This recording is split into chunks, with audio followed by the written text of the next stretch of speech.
Kisah dibuka dengan memperlihatkan seorang sopir khusus, seorang pria yang berlatar militer ini kita panggil saja, dia bernama Frank. Saat itu, Frank mendapatkan pesanannya, yaitu mengantarkan 3 orang kawanan perampok yang setelah selesai beraksi pada sebuah bank, maka Frank akan mengantarkan mereka ke lokasi yang sudah direncanakan. Frank memiliki aturan yang tidak boleh dilanggar. Sesuai kesepakatan, maka mereka hanya bisa mengantarkan ke 3 orang saja. Sebagai supir khusus, tentunya keahlian Frank dalam menyetir tidak diragukan lagi dalam memberikan jasa pelayanan kepada kliennya.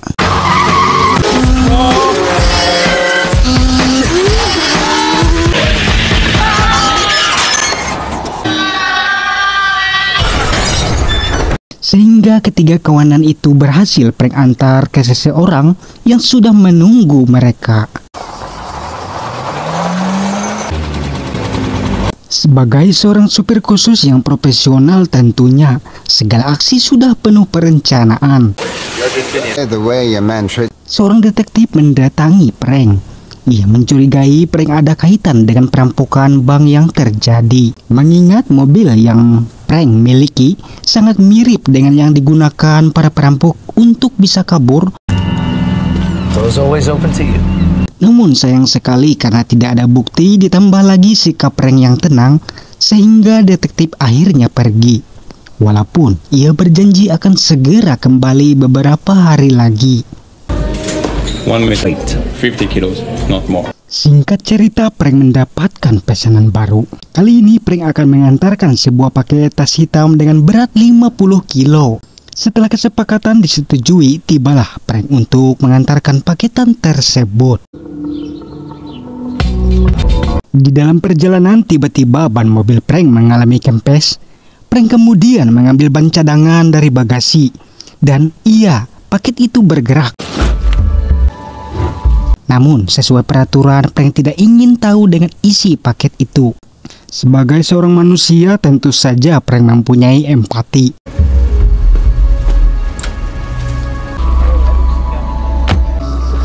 Sesuai dugaan Frank, isi paket itu seorang manusia. Maka Frank memberikannya minum. Di sini Frank menyadari bahwa ia sudah melanggar aturannya sendiri. That's enough. Frank terpaksa berhenti karena gadis itu terus membuat keributan. Gadis ini kita panggil saja dia bernama Lai. Ternyata Lai ingin buang air kecil. Frank pun memenuhi keinginannya dengan memberikan jarak pengawasan melalui sebuah tali yang diikatkan. Namun siapa sangka Lai berhasil mengelabui Frank dan berhasil kabur. Tak ingin kehilangan paket yang menyebabkan kekecewaan kliennya, maka Frank mencari dan akhirnya berhasil mendapatkan Lai kembali.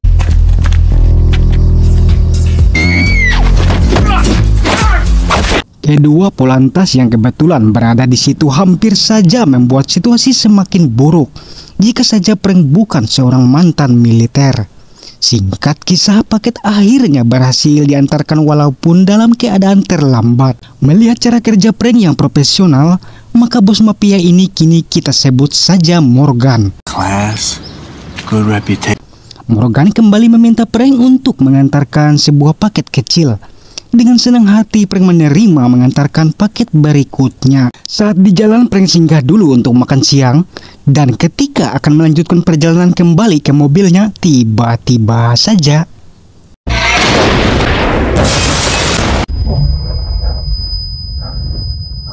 Frank yang menyadari Morgan ternyata berniat membunuhnya dengan paket berisi peledak, sehingga hal ini pun terjadi.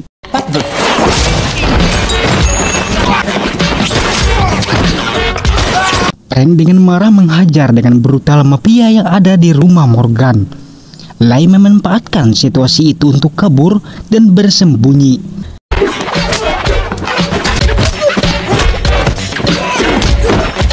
Sementara Frank terus terlibat perkelahian. Satu persatu anak buah Morgan berhasil ia lumpuhkan. Tidak ingin kegaduhan akhirnya memancing polisi datang. Dengan cepat Frank pergi menggunakan mobil yang ada di situ. Dan siapa sangka, Lei ternyata bersembunyi juga berada di mobil yang sama. Prank yang kesal karena mendapatkan kesialan dari Lei yang merupakan paket yang dia antar, maka ia meninggalkannya di tengah jalan. Namun lagi-lagi prank yang tidak tega akhirnya memutuskan membawa gadis itu pergi bersamanya. Sesampainya di rumah, prank yang lelah segera beristirahat dan membiarkan Lei begitu saja. Saat malam, Lei yang penasaran dengan sosok prank mencoba mencari tahu. Hingga akhirnya ia menemukan prank adalah seorang militer.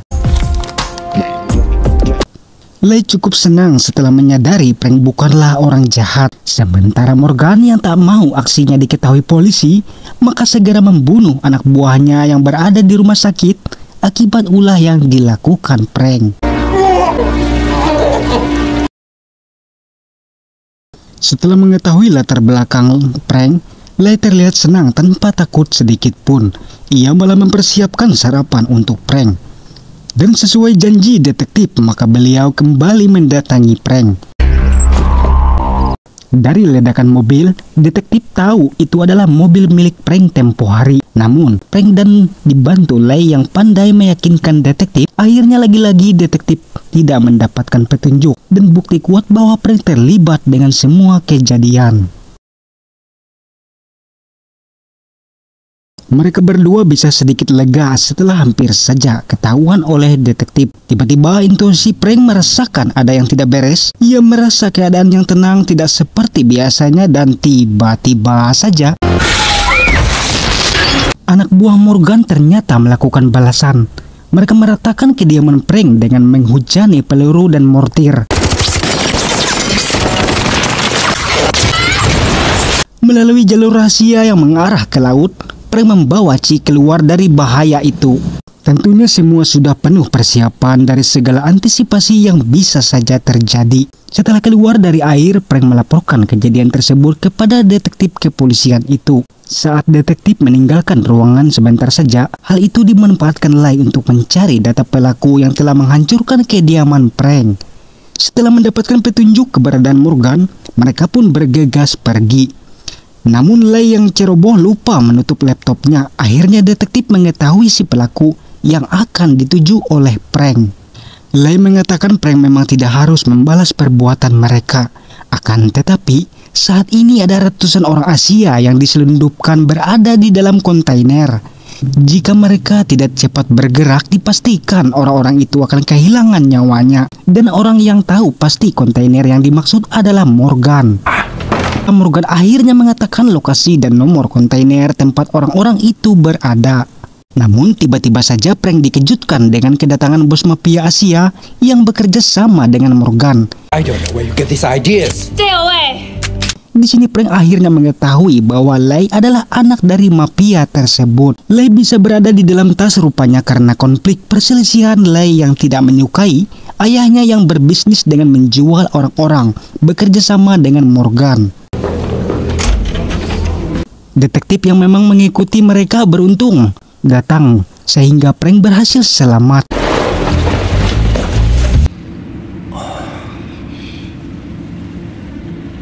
Di sini terungkaplah bahwa si detektif adalah teman akrab prank. Tidak ada yang lebih mengenal prank selain dirinya, sehingga tidak mengherankan setiap kejadian detektif ini selalu mendatangi prank. I need the truth.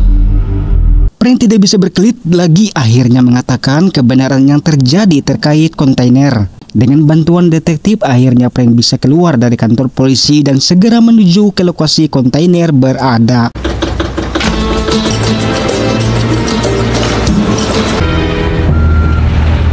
Sesampainya di lokasi, seperti biasanya satu persatu disingkirkan. Film ini ceritanya cukup ringan, hanya banyak aksi saja ya. Jadi di sini saya persingkat. Akibat disibukkan oleh banyaknya anak buah yang menyerangnya, sehingga kontainer yang dituju telah berhasil dibawa pergi. Dengan cepat prank berusaha mengejar kontainer tersebut. Namun banyaknya musuh membuat prank harus disibukkan kembali.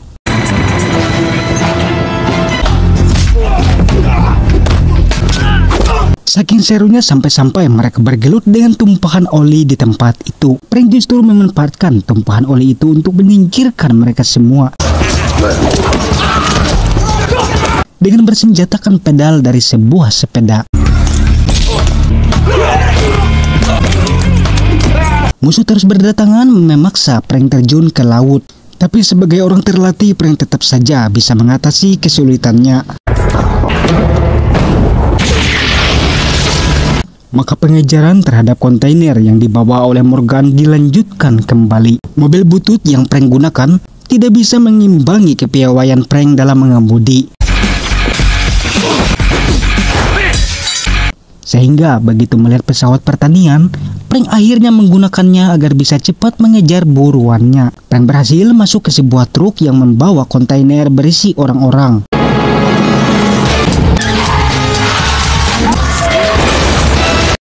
Tinggal langkah terakhir, yaitu membawa truk itu pergi agar orang-orang di dalamnya selamat. Tentunya bukan hal yang mudah karena ia terus berusaha dihentikan oleh Morgan dan anak buahnya. Truk akhirnya berhasil diambil Morgan kembali. Namun Frank yang masih bisa berpegangan di bawah truk berhasil menghentikan mobil mafia Asia yang membawa Lai. Setelahnya ia juga kemudian berhasil merebut kembali truk itu. Hingga berhasil menepi dan berhenti. Namun disayangkan, Frank sudah ditunggu oleh ayahnya Lai. Dan ketika Frank akan dieksekusi, tiba-tiba saja Lai terpaksa menembak ayahnya. Meskipun perbuatannya jahat, namun beliau tetaplah ayahnya Lai. Orang-orang Asia berhasil diselamatkan. Penyelundupan telah berhasil digagalkan karena Mimin lagi kurang semangat, jadi ceritanya cukup singkat saja. Sampai jumpa di alur cerita film selanjutnya.